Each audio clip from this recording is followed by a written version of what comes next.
Om Sai Ram, Chapter 42, Shri Sai Nathai Namaha. Baba's passing away. Previous indication: averting death of Ramchandra Dada Patil and Tatya Kote Patil. Charity to Lakshmi Bai Sindhe, last moment. This chapter describes the passing away of Baba.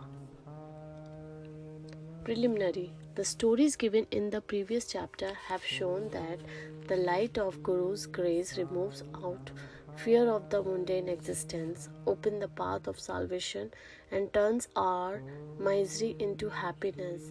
If we always remember the feet of the Sadguru, our troubles come to an end, death loses its sting, and the misery of this mundane existence is obliterated. Therefore, those who care for their welfare should carefully listen to these stories of Sai Samarth, which will purify their minds.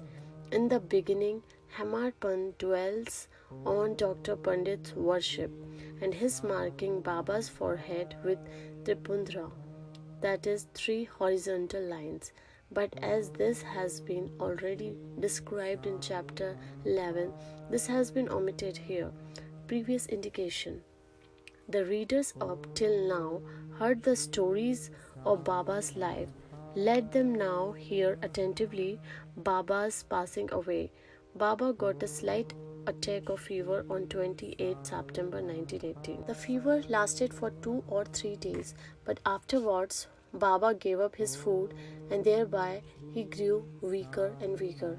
On the 17th day, Tuesday, the 15th October 1918, Baba left his mortal coil at about 2:30 p.m. 2 years before this, that is in 1916, Baba gave an indication of his passing away, but nobody understood it then. It was as follows. On the Vijayadashmi, that is the Dussehra day, Baba at once got into wild rage in the evening when people were returning from Simolangan, crossing the border or limits of the village. Taking off his hat, dress, kafni, langota, etc., he tore them and threw them in the dhuni before him. Fed by this offering, the fire in the dhuni began to burn brighter, and Baba shone still brighter. He stood there stark naked, and with this burning red eyes shouted, "You fellows, now have a look and decide finally whether I am a Muslim or a Hindu." Everybody was trembling with fear and none dared to approach Baba. After some time, Bhagoji Shinde, the leper devotee of Baba, went boldly near him and succeeded in tying a langota round his waist and said, "Baba, what is all this? Today is the Sima Langan, the Shara holiday." Baba, striking the ground with his satka, said, "This is my Sima Langan crossing the border." Baba did not cool down till 11 p.m., and the people doubted whether the Chavdi procession would ever take place that night. After an hour, Baba resumed his normal condition and, dressing himself as usual, attended the Chavdi procession as described before. By this incident, Baba gave a suggestion that the Dussehra was the proper time for him to cross the border of life, but none understood its meaning. Baba gave also another indication as follows. Averting death of Ramchandra and Tatya Patil. Some time after this, Ramchandra Patil became seriously ill. He suffered a lot. He tried all remedies, but finding no relief, despaired of his life and was waiting for the last moment. The one midnight, Baba suddenly stood near his pillow. Patil held his feet and said, "I have lost all hopes of life. Please tell me definitely when I shall die." Merciful Baba said, "Don't be anxious. Your Hindi death warrants has been withdrawn and you will soon recover. But I am afraid of Tatya Patil. He will pass away on Vijayadashmi of Shak 1814, that is 1918 AD. Do not divulge this to anybody, not to him, for he will be terribly frightened. Ramchandra Dada got well, but he felt nervous about Tatya's life, and for he knew that Baba's word was unalterable and that Tatya would breathe his last within 2 years. He kept his this hint secret, told it to none but one Bala Shimpi, a tailor. Only these two persons, Ramachandra Dada and Bala Shimpi, were in fear and suspense regarding Tatya's life. Ramachandra Dada soon left his bed and was on his legs. Time passed quickly. The month of Bhadrapad of Shak 1814, that is 1918 AD, was ending and Ashwin was in sight. True to Baba's word, Tatya fell sick and was bedridden, and so he could not come for Baba's darshan. Baba was also down with fever. Tatya had full faith in Baba and Baba in Lord Hari, who was his protector. Tatya's illness began to grow from bad to worse, and he could not move at all but always remembered Baba.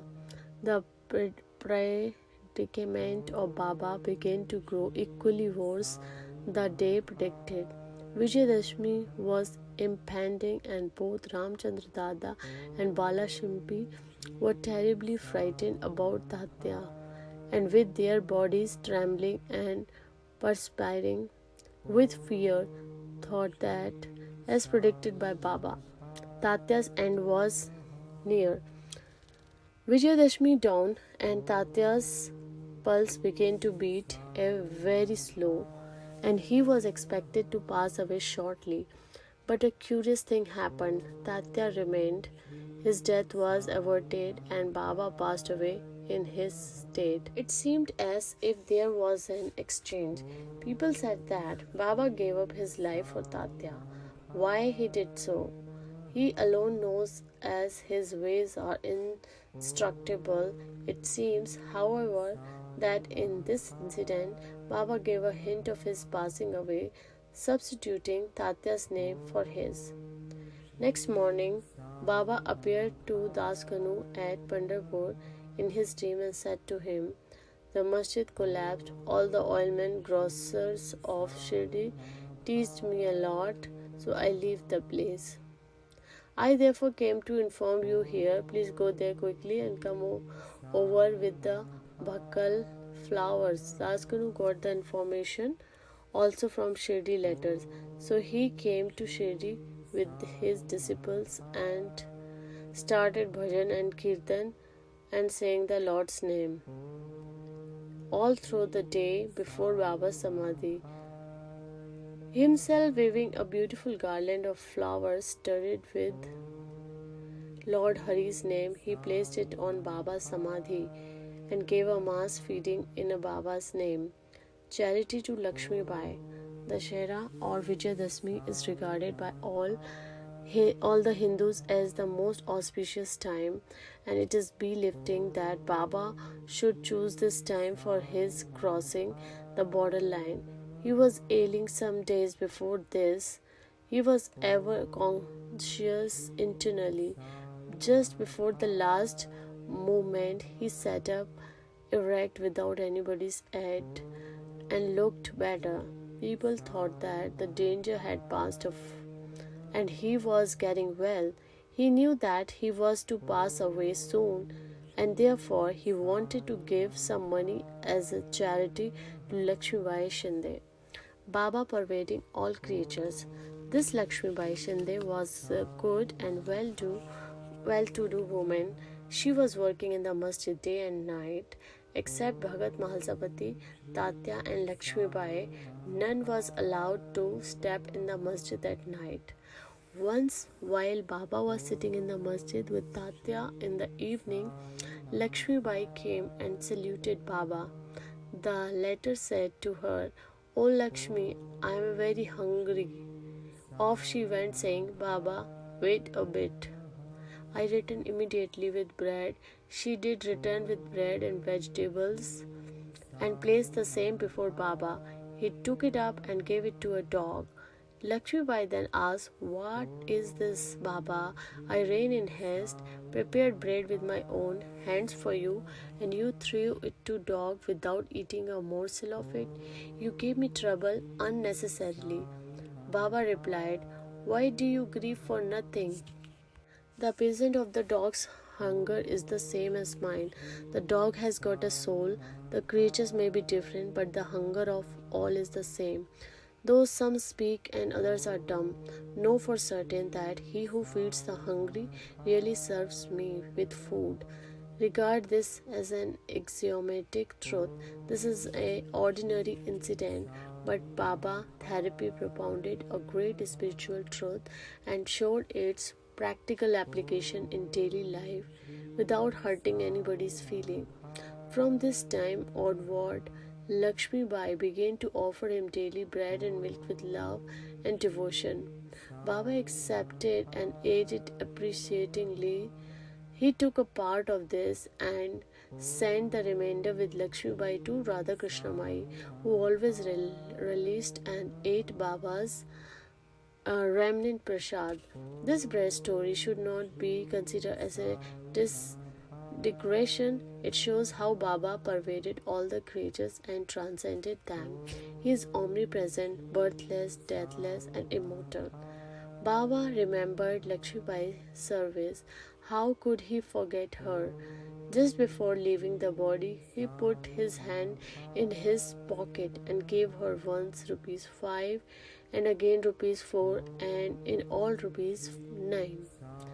This figure 9 is indicative of the 9 types of devotion described in chapter 21, or it may be the dakshina offered at the time of Simalangan.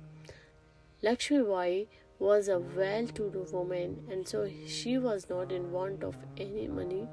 So Baba might have suggested to her and brought prominently to her notice the 9 characteristics of a good disciple mentioned in the 6 words of chapter 10, Skanda 11 of Bhagavad, wherein first 5 and then 4 characteristics are mentioned in the first and second couplets. Baba followed the order, first paid rupees 5 and then rupees 4 and in all rupees 9. Not only 9 but many times 9 rupees passed through Lakshmi Bai's hand, and but Baba this gift of 9 she will ever remember. Being so watchful and conscious, Baba also took other precautions in his last moment. In order that he should not be embroiled or entangled with love and affection for his devotees, he ordered them all to clear off. Kaka Sahib Dikshit, Bapu Sahib Booty, and others were in the masjid anxiously waiting upon Baba, but he asked them to go to the Vada and return after meals. They could not leave Baba's presence, nor could they disobey him. So with heavy hearts and heavy feet, they went to the Vada. They knew that Baba's case was very serious, and they could not forget him. They sat for meals, but their mind was elsewhere. It was with Baba. Before they finished, news came to them of Baba's leaving the mortal coil. Leaving their dishes, they ran to the masjid and found that Baba rested finally on Baija's lap. He did not fall down on the ground, nor did he lie on his bed, but sitting quietly on his seat and doing charity with his own hand, threw off the mortal coil. Saints embody themselves and came into this world with a definite mission, and after that is fulfilled, they pass away as quietly and easily as they come. Om Shri Sai Nathaya Namaha. End of chapter 42. Bow to Shri Sai, peace be to all. Om Sai Ram.